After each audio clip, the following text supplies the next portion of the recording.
During the turbulent era of the late 1900s, the world was plunged into a so-called Cold War, orchestrated by the United States and the Soviet Union. Following the power void left by the collapse of the German Empire after World War II, both countries actively sought to increase their military strength. One of the central components of the Cold War was the arms race, which saw a desperate rush from both countries to expand their power through proliferation of nuclear warheads. The rise of these weapons of mass destruction deserves attention, and to understand it we must retrace its history. The Manhattan Project all began when Fermi, Hahn, and Strassmann discovered fission. Fermi had really discovered it first, but thought he had created a new element. Hahn and Strassmann correctly identified the process. I think it's at this moment that the beginning of the nuclear age began. It seemed that the Germans could make a bomb, and so 4 years later, Leo Szilard and Eugene Wagner told Einstein about it. Leo, how are you, my good friend? You've lost a few pounds. Yes. Who is this? Oh, this is a fellow colleague of mine, Eugene Wigner. Good day, sir. Might we come in? Why, of course, by all means. What a wonderful surprise.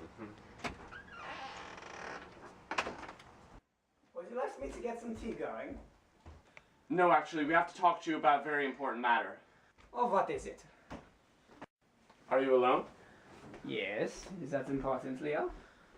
Well, you know 4 years ago when Fermi was working with uranium and he thought he discovered a new element? He didn't? No, I'm afraid he discovered something much greater. So, a bomb is possible. Yes. It is at this moment that Einstein decided to write a letter warning United States President Roosevelt of the potential dangers of this new form of energy. He mostly stressed the importance of America getting this technology first. President Roosevelt received the letter, and on December 6, 1941, the day before Pearl Harbor, he authorized the creation of the Manhattan Project. The Manhattan Project began under the leadership of General Leslie Groves and Robert Oppenheimer. After the significant scientific breakthrough that was the improvement of the high-speed centrifuge, more funding was given to the program. Hello, sir. How are you doing? Let me guess. You've made improvements in the high-speed centrifuge. Please, you underestimate us. Start the machine, then. Yes, sir.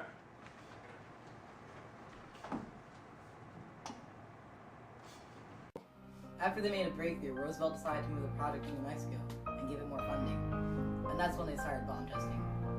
The project had been kept secret to everyone, including Vice President Truman. Mr. President, Prime Minister Churchill is on the line. Yes, Mr. Truman. What is that? Nothing. Unfortunately, Roosevelt died only a short while before the first acceptable bomb testing, the Trinity test.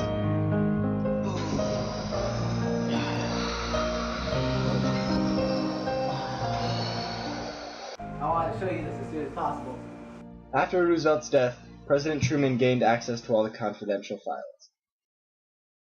Following the successful completion of the Manhattan Project, President Truman decided to use the two bombs, codenamed Little Boy and Fat Man, to bring a speedy end to World War II in the Pacific theater. And thus the nuclear age, and the resulting Cold War between the United States and the Soviet Union, began.